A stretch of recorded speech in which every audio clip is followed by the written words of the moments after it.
कि जीन पियाजे ये मानते हैं कि बच्चे अपनी समझ से निजी जो निजी चीज़ें होती हैं उनकी खोज का निर्माण करते हैं। उन्होंने बच्चे के वास्तविक स्वरूप के बारे में चिंतन किया कि वास्तविक स्वरूप क्या है बच्चे का, इसलिए इन्होंने बच्चे को क्या कहा है, ये काफ़ी इम्पोर्टेंट क्वेश्चन है।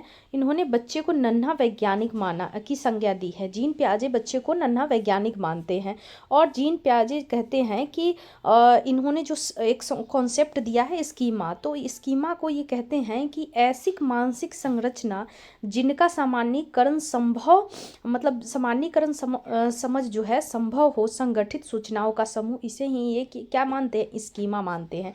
और ये कहते हैं दूसरा कहते हैं अनुकूलन। तो स्कीमा तो होता है जो चीज़ें हम डे टू डे चीज़ों को अपने दिमाग में जो स्टोर करते जाते हैं और एक फॉर्मेट दिमाग के एक सबकॉन्शियस माइंड में सेट हो जाता है, जिसे हम स्कीमा कहते हैं।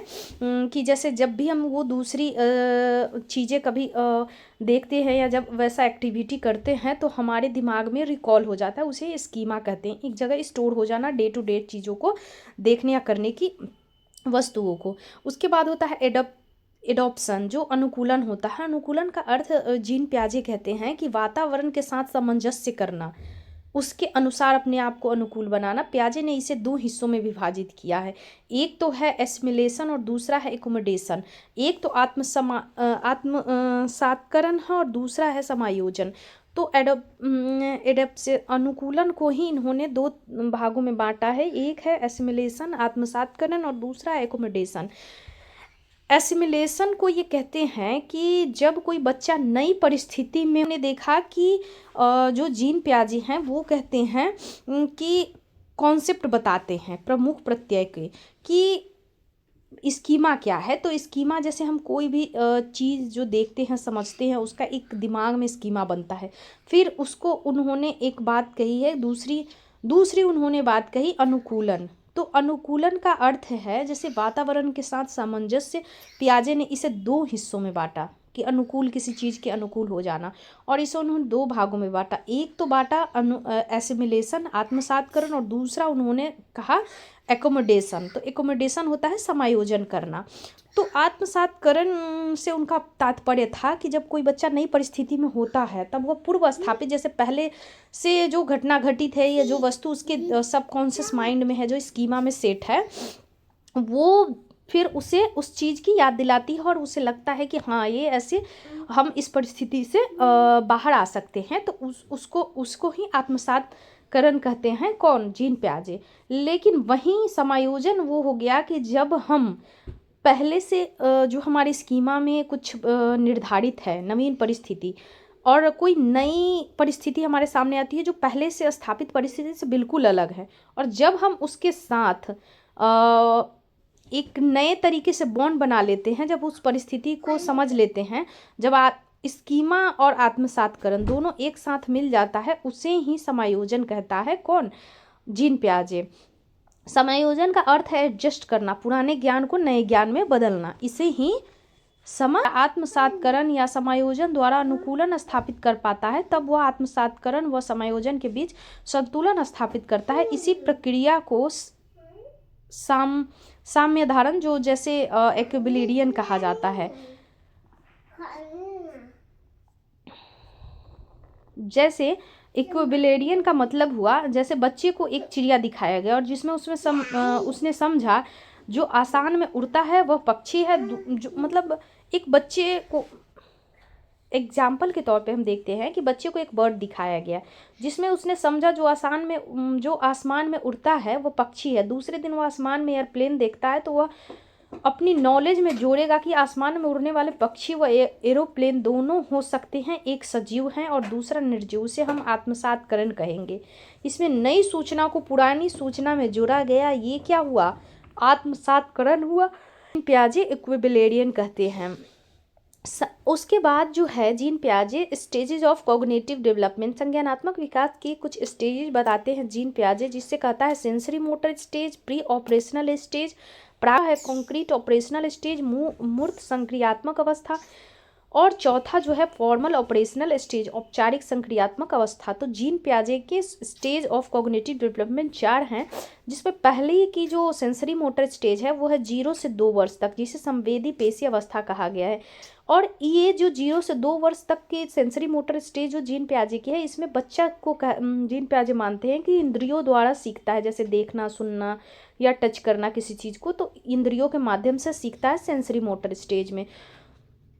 और इस मतलब जैसे बच्चे को बॉटल से पानी पिलाओ, वह खुद पीना शुरू कर देता है, अनैच्छिक क्रियाएं करता है। सेंसेज आर टीचर, उनके शिक्षक मतलब कौन होते हैं? सेंसेज। उसके बाद इस अवस्था में बच्चे किसी चीज़ को जैसे देखता है, पकड़ना चाहता है, उसको उससे खेलना चाहता है, तो प्रमुख वृत्तीय प्रक्रियाएं करता है। उसके बाद यह दूसरी उप व्यवस्था उत्तेजना व स्कीमा एक हो जाए, इस तरह से बच्चों को अपने शरीर पर ध्यान देता है और वह अपने हर प्रतिक्रिया को दोहराता है। जैसे अंगूठा चूसना उसे खुशी प्रदान करता है, वही इसे बार बार दोहराएगा।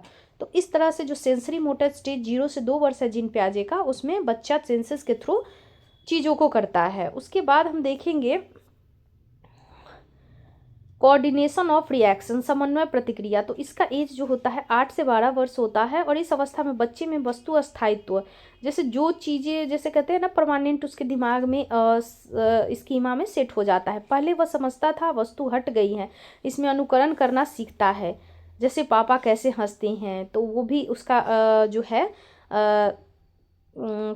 मिमिक्री करेगा। तो इस तरह से वो वस्तु अस्थायित्व उसमें आ जाता है। इसमें हम देखते हैं कि इस अवस्था को प्रत्यय व त्रुटि के आधार पर सीखना शुरू कर देते हैं, जैसे 12 से 18 मंथ तक। 18 से 24 मंथ तक बच्चा क्या करता है? जैसे इस अवस्था में बालक चिंतन करना प्रारंभ कर देता है और चीज़ों में अंतर समझता है, कपड़े हाथ में, कंगन में अंतर समझता है, कपड़े हाथ के कंगन में अंतर समझता है, खिलौनों को ज़मीन पर बार बार पटकना, उससे आवाज़ सुनना, उससे बातें करना, तो ये सब एक्टिविटी करता है। प्री ऑपरेशनल स्टेज, पूर्व संक्रियात्मक अवस्था। इस अवस्था में बच्चा क्या करता है कि संकेत तथा चिन्ह, जो सिंबल है, इसके थ्रू जो है वो मस्तिष्क में चीज़ों को सेट करने की कोशिश करता है। और इसमें बच्चे का भाषा विकास होता है और मस्तिष्क का भी विकास काफ़ी तेज़ी से होता है। प्री कॉन्सेप्चुअल पीरियड होता है 2 से 4 साल तक। इस अवस्था में बच्चा क्या करता है? निर्जीव वस्तुओं को सजीव मानने लगता है। जैसे कोई गुड्डा गुड्डी है, उसको सोचेगा कि ये मुझसे बात करेगा, इसमें भी जाने हैं। तो इस तरह से खिलौनों के साथ वो निर्जीव सजीव में अंतर नहीं कर पाता है 2 से 4 वर्ष तक।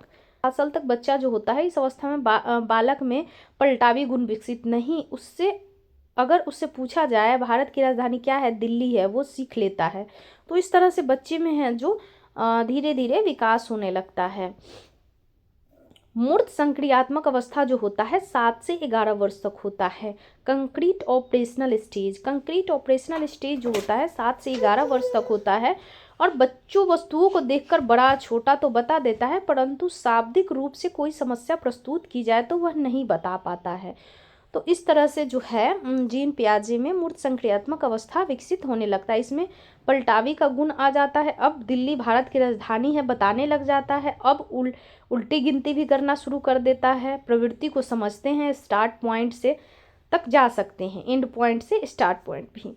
तो इस तरह से बच्चों में जो है विकास हमें देखने को मिलता है।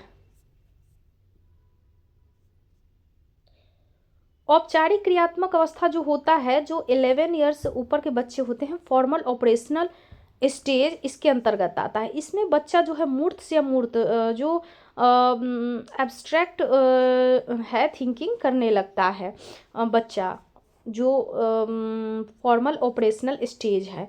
इसके बाद बच्चे के अंदर ऐसे कौशल उत्पन्न हो जाते हैं, जैसे तर्क करना, जैसे लॉजिकली वो किसी चीज़ को परिकल्पनात्मक तर्क करेगा, निगमनात्मक तर्क करना शुरू कर देता है, क्रमबद्ध तरीके से योजना बनाता है। इस अवस्था में अहम भाव आ जाता है, बच्चे में ईगो प्रॉब्लम भी देखने को मिलता है, जिसे एडल्ट ईगो कहा जाता है। इस अवस्था में बच्चे को लगता है सबका ध्यान उसी पर हो, वो मतलब अपने आप को सेंटर में रखना चाहता है बच्चा। निगमनात्मक तर्क व आगमनात्मक तर्क करने की क्षमता, मतलब नियम से उदाहरण पर जाना, ये सारे तर्क उसके अंदर, बच्चे के अंदर आ जाता है। इस थ्योरी का प्रभाव भी बच्चे पे काफ़ी पड़ता है, जैसे बच्चे सुनने के बजाय खुद से करने में ज़्यादा इंटरेस्ट दिखाते हैं। तो आई होप आप लोग को जीन प्याजे का कॉन्सेप्ट समझ में आ गया होगा। Thank you so much.